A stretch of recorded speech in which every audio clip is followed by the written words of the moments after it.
pourquoi le PSG ne suffit plus au Qatar. Vous voyez le logo de la Formule 1, le logo de la NBA, tiens. Alors par Qatar, on entend QSI. De l'acronyme Qatar Sports Investment. Qatar Sports Investment, c'est une société d'investissement sportif gérée par le gouvernement du Qatar, fondée en 2004 et basée à Doha, capitale du Qatar. On est allé avec Arthur Girand sur le site de QSI, voir comment ça se présente. Vous savez, sur la fameuse section à propos, le fameux Qui sommes-nous ? L'un des groupes les plus importants dans le domaine du sport mondial, investissant et exploitant des actifs dans le secteur du sport à travers le monde. C'était toujours pas très clair, alors on a appelé l'économiste du sport, Christophe Le Petit, qui nous a expliqué la vraie visée de QSI. C'est le bras armé financier du Qatar qui prend des participations un peu partout sur la planète, vise in fine à servir cette stratégie de diversification d'image et de soft power qui vise à ce que l'État qatari devienne et soit définitivement considéré comme un État respectable. Alors concrètement, qu'est-ce que possède QSI ? Voyage dans la galaxie Qatar Sports Investment, avec notamment 87,5% du Paris Saint-Germain, 22% du Sporting Club de Braga, club portugais. Ils ont une participation minoritaire. Ils ont 100% du World Padel Tour et du Premier Padel qu'ils ont fait fusionner. C'est en gros le grand tournoi de padel, le grand circuit de padel mondial. 30% d'Audi F1 qui sera en Formule 1, une écurie dans le paddock à partir de 2026. Et aussi 5% de Monumental Sports et Entertainment qui possèdent les Wizards en NBA, Washington Capitals en NHL, c'est le hockey sur glace, et Washington Mystics, c'est un club féminin de basket américain. Ces derniers investissements, ils sont récents. Braga, c'était en 2022. Le padel et Monumental Sports, c'était en 2023. Audi, on l'a appris il y a quelques mois. Donc c'est tout récent, c'est une nouvelle stratégie. Mais alors pourquoi avoir autant attendu ?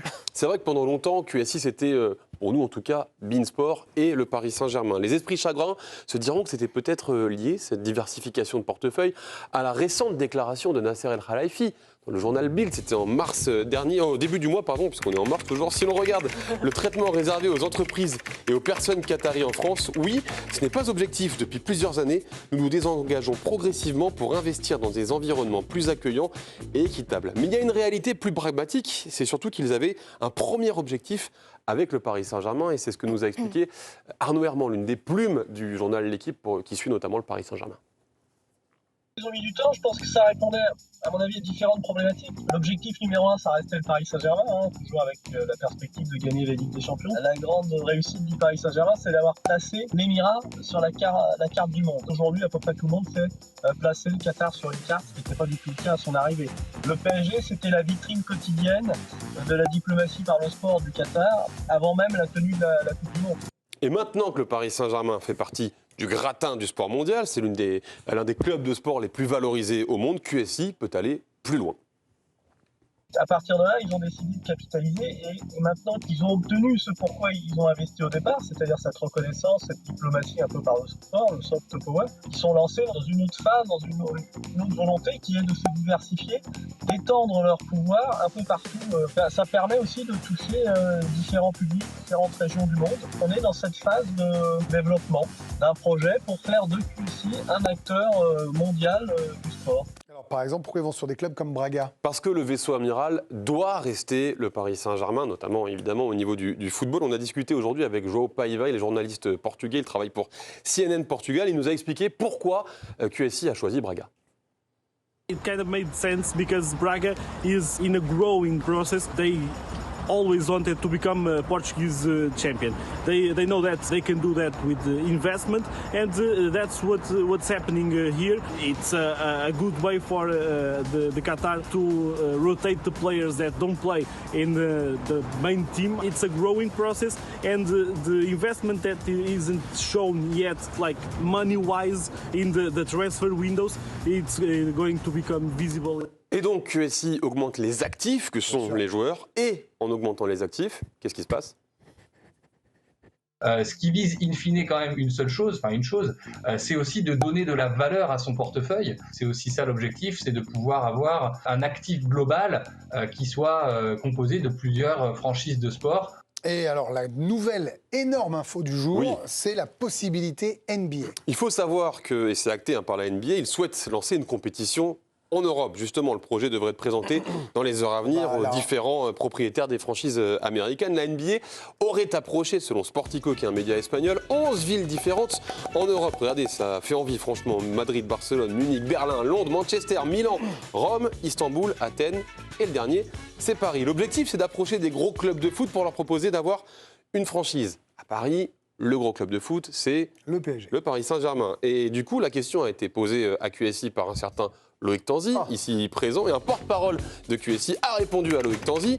QSI a été approché au sujet d'une franchise de basketball à Paris pour laquelle nous avons exprimé un intérêt. Alors, la marque PSG s'est déjà diversifiée dans d'autres sports. Oui, en 2012, le QSI n'achète pas que le Paris Saint-Germain, ils achètent aussi Paris Handball qui va devenir Paris Saint-Germain Handball. Ils vont fonder en 2017 Paris Saint-Germain Judo. Un an auparavant, PSG eSport a été créé également. Mais là, on passe clairement un cap.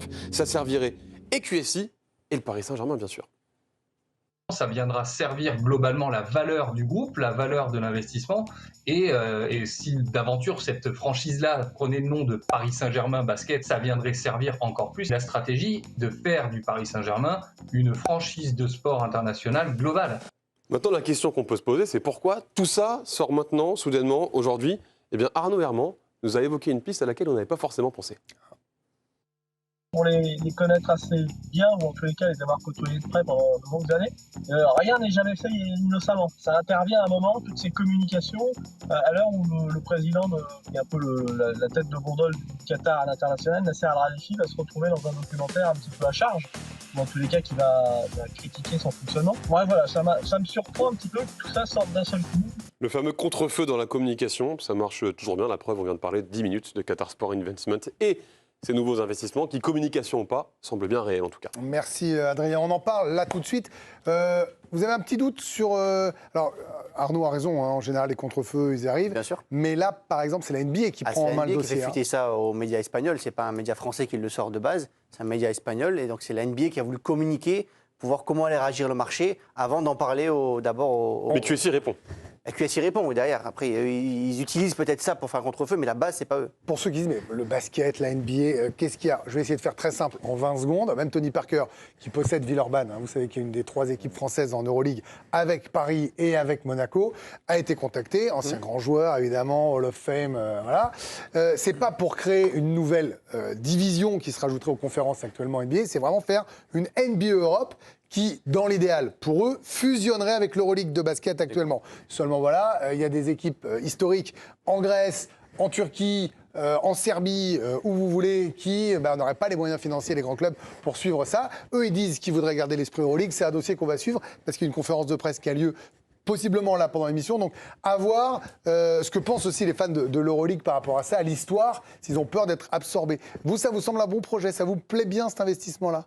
Ah bah moi, je trouve que vous les avez eus. Je trouve ça idéal pour le basket, parce qu'aujourd'hui, l'Euroleague est puissante, mais elle est puissante vraiment pour les spécialistes de basket. Ça n'atteint pas le grand public, vraiment comme pourrait l'atteindre une NBA en Europe. Le nom, ne serait-ce que PSG, déjà, en France, ferait qu'il y a des gens qui n'auraient pas du tout le basket, qui se mettraient à regarder du basket. Jérôme est vice-président d'un club de basket à Antibes. Alors, on n'est pas encore en Euroleague. Hein. Non, mais vous êtes en Pro B, la deuxième division. Non, mais Sharks professionnel. Les Sharks d'Antibes. C'est un monde que je suis de très près. C'est un sport qui me passionne depuis tout petit, évidemment. Et j'ai simplement dû. Alors, quand j'entends NBA Europe, oui, évidemment, en tant que fan de basket, tu te dis waouh. Et après, j'ai essayé de voir comment ça pourrait s'articuler. Et j'ai du mal dans la carte que tu as montrée, Adrien. Il y a des tas de villes qui n'ont rien à voir historiquement avec le basket. Je pense à Manchester, notamment. Londres, notamment. Enfin, L'Angleterre en général avec le basket. Londres a une équipe de basket, attention, qui performe en Coupe d'Europe en plus. D'accord. Oui, mais c'est une petite équipe. L'Angleterre n'est pas un énorme pays de basket. Non, ils sont fans de basket, mais ce n'est pas historiquement comme l'ex-Yougoslavie un pays de basket. L'Euroleague, d'ailleurs, il y a beaucoup de joueurs qui ne performent pas en NBA, qui viennent rebondir en Euroleague. Donc il y a déjà un pont qui existe entre les deux entités. Maintenant, voir comment une franchise NBA Europe pourrait s'articuler avec l'Euroleague. Mais là, à 500 millions de billets d'entrée, vous comprenez bien que QSI peut. C'est pour ça que pour l'instant. Je ne veux pas qu'on fasse un débat Euroleague. C'est pour ça, Greg, que pour l'instant, je vois plus 2 projets concurrents que 2 projets qui pourraient s'imbriquer. Pour l'instant. Bon, ça, c'est pour la NBA. Voilà. Mais maintenant, si on est sur QSI, est-ce que vous comprenez leur stratégie de développement ? Vous vous attendiez à ça ? Non, pas forcément, mais effectivement, le dernier club en Espagne qui est visé, c'est Malaga. Voilà, on se rapproche d'un championnat qui est évidemment l'un des meilleurs au monde. Donc, je peux comprendre que que c'est pas tellement que le PSG ne leur suffit plus, c'est qu'effectivement, ils veulent une visibilité encore plus accrue. Et quoi de Plus mieux de gains aussi. Et quoi de mieux qu'un club en Espagne, alors, je pèse mes mots, qui est pas cher pour eux. C'est pas cher pour eux, évidemment, c'est pas grand-chose pour QSI. De 100 millions d'euros. Voilà, c'est un ticket d'entrée qui est pas cher pour mettre le doigt dans la Liga. Mais Malaga, ils sont pas encore en... Ils sont en D2. Voilà, D2, c'est ça. c'est 100 millions. Donc c'est un achat très cher. prospect, là. Là, tu fais un petit pari sur l'avenir. Mais oui, je comprends l'envie de se diversifier. Ambre, c'est vrai qu'on parle beaucoup de soft power, c'est un mot qui est arrivé, qui est vraiment rentré dans notre langage, j'allais dire presque quotidien, quand on aime le foot depuis maintenant 14 ans, depuis que le Qatar a investi au Paris Saint-Germain. Sportivement, on a souvent dit qu'ils voulaient en faire une marque avant que ce soit devenu une équipe. Là, au moment, en plus, c'est ça qui est assez drôle, c'est que la timeline des deux est en train de se confronter. Au moment où le PSG a une équipe de football, alors jusqu'à présent, ils ont eu rarement des équipes et plus un grand club qu'ils ont construit ou aidé à se développer, parce que le grand club existait avant. Qu'est-ce que vous pensez de tout ça? Est-ce que vous pensez que ça peut nuire au PSG à terme? Ou au contraire, favoriser le PSG? Non, je pense pas. Déjà, je pense que l'objectif de faire du Paris Saint-Germain une marque, ça c'est fait. Je pense que c'est vrai que l'attractivité du Paris Saint-Germain, dès qu'on colle l'étiquette, qu'importe le sport, qu'importe la division, ça fait, voilà, ça rend attractif tout ce à quoi va toucher le Paris Saint-Germain, parce qu'on sait qu'ils vont y mettre les moyens. Ça, c'est acté. Ils en ont fait une belle marque. Après, d'étendre un petit peu leur pouvoir sur le reste de l'Europe, ou je ne sais pas trop quoi en penser. Moi, je suis d'accord que la concomitance avec tout ce qui se passe en ce moment me donne l'impression que c'est un levier de pression aussi auprès de la France. On n'a pas parlé encore, mais il y a aussi l'histoire du Parc des Princes. Bien sûr, bah allez-y. Le stade qui est un vrai sujet, et on a l'impression que peut-être que ça peut être une agitation d'un mouchoir de dire attention. En tout cas, ce qui est sûr, c'est que certains avaient peur que le Qatar puisse s'en aller après la Coupe du Monde. Et certains fans étaient inquiets, ça ne semble pas du tout être le cas. Non, j'ai quand même l'impression que le Qatar est très bien implanté, ce qui ne l'empêche pas d'avoir des moyens de pression, de dire attention, peut-être qu'on est en train de se désengager de certains de vos projets pour aller regarder ce qui se passe ailleurs. Moi, je le vois comme un moyen de pression, peut-être. Charlotte, on continue cette discussion-là. Le PSG, aujourd'hui, c'est connu mondialement. Voilà, c'est comme ça. Ces anciens joueurs comme Mbappé ou d'autres étaient connus mondialement. Et là, ils peuvent réussir quelque chose. Peut-être cette année qu'ils n'ont pas réussi à remporter la Ligue des Champions. En tout cas, ils font partie des 8 derniers, un peu plus vite, qui peuvent le faire. Qu'est-ce que ça vous inspire, cette démonstration de force dans le multisport de QSI? Ça m'inspire qu'ils ont la soif de progresser, de s'agrandir. Là, le PSG est connu dans le monde entier. Ça a été l'objectif principal de QSI. Mais en fait, à quel moment ils vont s'arrêter? Jamais. Donc non, ça ne m'étonne pas du tout leur stratégie. Je pense que ça fait très longtemps qu'ils ont anticipé les choses, même si ça dormait un peu certaines propositions. Mais rien que le PSG judo. Hein. Ouais, ils ont réussi à gagner la Ligue des Champions. On avait Teddy Riner avec nous il n'y a pas si longtemps ici, c'en est la preuve. Ça marche. En hand, ils l'ont toujours pas, comme en foot. Avec, ils ont fait des finales, avec les filles aussi. Avec les filles du PSG féminin. Là, ils mettent énormément de moyens. Donc ils ont gagné le championnat. Avec ça m'étonne pas du tout. Donc, il leur manque l'Europe. Il leur manque le triomphe en Europe dans ces trois sports-là. Oui, Loïc. Il y a un point qu'on n'a pas abordé, c'est tout simplement qu'ils veulent gagner de l'argent maintenant. Bien sûr. Tout simplement. Il a dit, c'est pour enrichir le portefeuille. Ils vendent un petit peu des parts du Paris Saint-Germain très cher, donc plus de 500 millions d'euros pour 12%. Ils vont certainement en vendre encore dans les mois, années à venir. Ils resteront majoritaires à 51%, mais ils peuvent rester jusqu'à 51%. Ils peuvent lâcher des parts quasiment la moitié. Là, c'est ça 87,5. Ouais. Et encore. L'excellent Christophe Le Petit, l'économiste du sport avec qui je discutais, me disait que l'objectif de rentabilité, il n'était pas loin d'être atteint, dans le sens où le QSI a créé quelque chose de mais c'est ça. plus important, très fructueux. Parce qu'on peut parler de sport, mais là on est tous d'accord et c'est incontestable. Tu disais que les gens maintenant mettent le Qatar sur une... sur la carte du monde. Mais le PSG aussi. Il y a 20 ans de ça. Aujourd'hui, tu as une boutique PSG à New York. Vous en avez une dans le moule du César Palace. Ça veut dire qu'en fait, le PSG aussi est devenu une marque mondiale. Au-delà du Qatar, aujourd'hui, le PSG est vendu et rentable dans le monde entier. Et c'est the place to be quand tu vois que la place au Parc des Princes est la plus chère en Europe. Mais alors, justement, dans le PSG, 5 milliards d'euros. Si on lit ça au stade, ce que faisait Ambre également, vous avez un peu entrouvert la porte, Adrien, en faisant ça. Si vous cherchez un stade à 90 000 places avec plus de loges, c'est que vous voulez faire encore plus d'argent. Je veux dire, la logique est aussi financière. Alors, au-delà du fait de l'argent que le stade peut apporter, ce qui est important pour QSI, c'est la valorisation du club. C'est-à-dire qu'aujourd'hui, il est un peu plus de 5 milliards d'euros. Avec un stade, tu prends 1 milliard de plus. Donc ils deviennent quasiment le club le plus... C'est-à-dire ton pourcentage de ton club sera vendu beaucoup plus cher. Donc ils peuvent revendre 10% à 1 milliard d'euros dans 10 ans, par exemple. Ils pourraient être comme le Real Madrid environ en valorisation. Et donc, en fait, ils gagneraient eux-mêmes l'investissement mis par le Qatar depuis des années. Ils peuvent et le soft power avoir réussi et ne pas avoir perdu d'argent. Même gagner de l'argent avec le Paris Saint-Germain au total. Donc pour eux, c'est tout bénéfique. Même si ça, ce sera difficilement audible pour les supporters, évidemment, ce levier qui n'est que financier de délocaliser. Mais après, ils ont quand même. Après, on disait, bien sûr, mais c'est une vraie après, on question. disait que ce qui n'était pas C'est la audible, vérité. c'était l'absence de stars. Moi, ici, on a fait des débats 200 fois. Pas possible de coacher ce club. Pas possible qu'il n'y ait pas de stars au PSG. Mais parce que c'est historique, hein. À l'ère Echter ou Borelli, Canal, il y avait des stars. Hein. Je veux dire, c'est pas arrivé qu'avec le Qatar, contrairement à ce qu'avait dit Ibras. Non, ça existait avant. Il y a toujours. C'était un club paillette. Voilà, je le schématise. Pas Dimitri. Hein. Non, bien évidemment. Merci, je vous engage Mais avec Pinot. il a été construit comme il a été construit. Il a comme été ça. construit comme ça, parce qu'il a été fait Belmondo et Bien compagnie sûr, qui ont tout à commencé fait. à mettre les premiers sous, Pierre Bellemare, voilà, des stars vraiment de cette époque, de la télé ou du cinéma. Là, pour les supporters du PSG, ces investissements, et on finit par ça, ils vont rester encore longtemps, selon vos informations, Loïc. C'est quelque chose qui est pérenne. Au moins le temps que le stade arrive.